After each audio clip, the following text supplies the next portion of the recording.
buenos días, mis queridos hermanos y hermanas. Hoy es domingo 21 de mayo y vamos a continuar la lectura de la Biblia allá en la segunda carta a los Corintios, en el capítulo 11 hasta el 13. En esa época existían falsos maestros que distorsionaban la verdad acerca de Cristo y terminaban predicando a un Cristo y a un Espíritu Santo y una salvación diferente.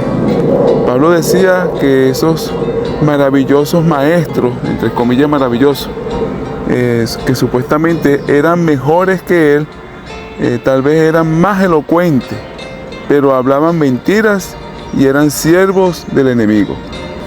Pablo era un pensador brillante y tal vez fue un predicador encantador, aunque su ministerio realmente fue muy efectiva. Él no recibió un entrenamiento en las escuelas griegas de la oratoria ni en el arte del hablar, como muchos de los falsos maestros sí tenían esa preparación. Pablo creyó en una presentación simple del Evangelio y por eso algunas personas creían que era muy sencillo y entonces por eso querían descalificar a Pablo. Y eso pasa frecuentemente, hermano. A veces se piensa que las personas que usan palabras muy rebuscadas, ¿verdad? Rebumbantes, palabras que a veces ni la gente sabe qué significa. Esos son los grandes maestros. Realmente nuestra predicación y enseñanza debe ser lo más sencilla que se pueda. Una presentación simple y clara debería ser mucho mejor, que ayude a los oyentes a comprender, así como enseñaba nuestro Maestro, nuestro Señor Jesucristo, hermano, que Él enseñaba simple, sencillo, lo podía entender un niño, lo podía entender un anciano, lo podía entender una persona que no tenía muchas letras, pero también lo podía entender un sabio. Ese es nuestro ideal, Cristo Jesús. Los corintios pudieron pensar que podían juzgar a los predicadores por la cantidad de dinero que demandaban. Un buen predicador podría solicitar una suma considerable de dinero. Un modesto predicador era un poco más económico. Pero aquellos que ofrecían sus servicios gratuitamente eran porque eran malos predicadores. Ahora, Pablo no cobraba. Entonces, algunos pensaban que Pablo era un mal predicador por eso.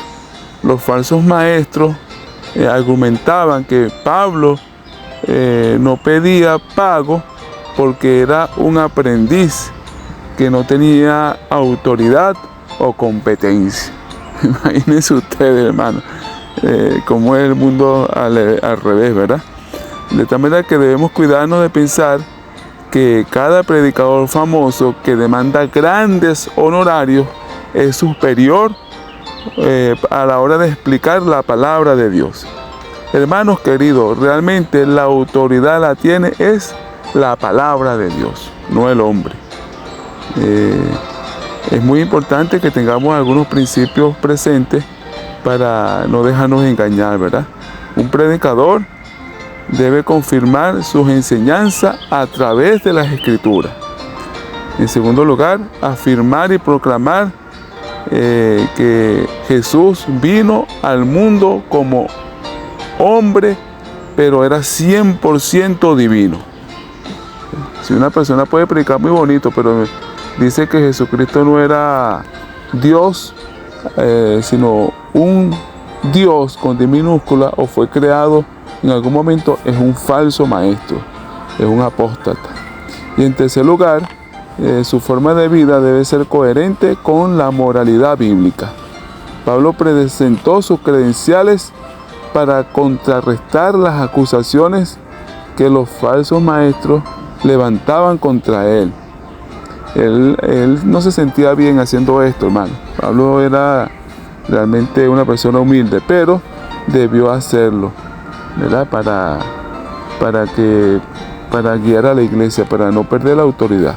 Sus credenciales como apóstol la podemos ver también en Filipenses capítulo 3, versículo 4 hasta el 8, y también en Hechos de los Apóstoles capítulo 14, versículo 19, Hechos de los Apóstoles 16, 22 al 24, y Hechos de los Apóstoles 18, 23, 21 al 17. 21, 17.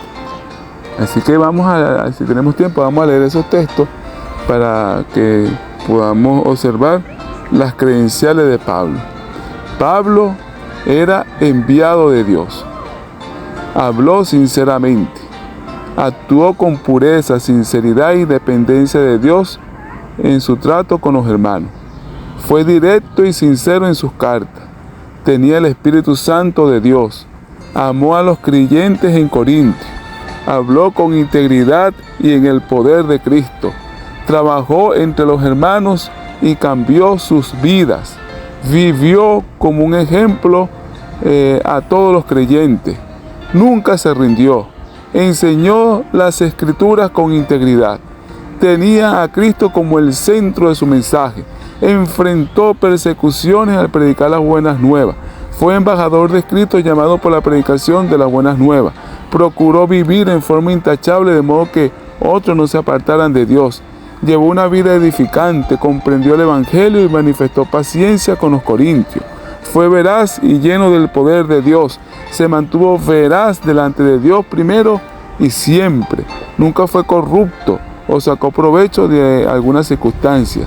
Se hizo cargo del dinero ofrendado para el servicio a Jerusalén de una manera responsable y libre de cargos. Usó las armas de Dios, no las suyas propias, en la obra de Dios. No había duda de que pertenecía a Cristo. No se gloriaba a sí mismo, sino glorificaba al Señor en todo momento. Tenía autoridad porque les enseñaba las buenas nuevas a las personas. Soportó dolor y peligro para cumplir su llamado. Fue bendecido con una visión maravillosa. Fue humillado constantemente por un aguijón que llamaba el aguijón de la carne, que Dios se negó a quitarle. Hermano, tremenda credencial. También hizo milagros. Estaba lleno del poder del Espíritu Santo. Enfrentó muchísimas pruebas. Constantemente se preocupó que sus hijos espirituales llegaran a madurar como creyentes. Realmente el apóstol Pablo fue un paladín de la verdad, un gran apóstol. Sin embargo, sufrió grandes tribulaciones. Y cuando oró, el Señor lo que le dijo a Pablo fue: bástate mi gracia, porque mi poder se perfecciona en la debilidad. Tremendo, hermano. En lugar de quitar el aguijón de la vida de Pablo, Dios le dio de su gracia, la gracia que es suficiente para satisfacer todas nuestras necesidades. Pablo estaba desesperado y tenía un deseo grande de encontrar alivio de esa carga. Pero hay dos formas de encontrar alivio, mis hermanos. Una puede venir cuando es quitada la carga, y otra es cuando recibimos el poder para sobrellevar la carga, para soportarla. En lugar de quitar el aguijón de la vida de Pablo, Dios le dio la fuerza para llevar la carga. Y es posible que a nosotros nos pueda pasar algo similar, ¿verdad? A veces nosotros necesitamos llorar, necesitamos sufrir para poder experimentar la gracia del Señor. El Señor también nos dice a nosotros: bástate mi gracia es suficiente para ti. La gracia es el favor y el amor de Dios en acción. Significa que Él nos ama y se complace en nosotros. Mi gracia es suficiente para ti, dice el Señor. Eso quiere decir que la gracia del Señor Jesucristo, recuerda que Jesús también padeció y fue aguijoneado. Así que Él nos comprende. Él conoce nuestro sufrimiento. Mi gracia es suficiente para ti, dice el Señor, justo ahora. No será algún día, sino justo ahora, en este momento, su gracia es suficiente. La gracia no es para el pasado. La gracia no es para el futuro. Su gracia es suficiente hoy, hermano querido. Mi hermano, ahora es que esa gracia es suficiente en este momento para ti y para nosotros. Que el Señor nos ayude para que en este día no quedemos indiferentes. Que en este día nosotros podamos, a pesar del aguijón que podamos sufrir, a aprovecharnos, a apropiarnos de la gracia que es suficiente para toda la humanidad.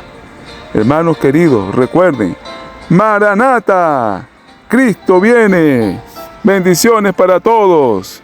¡Feliz día!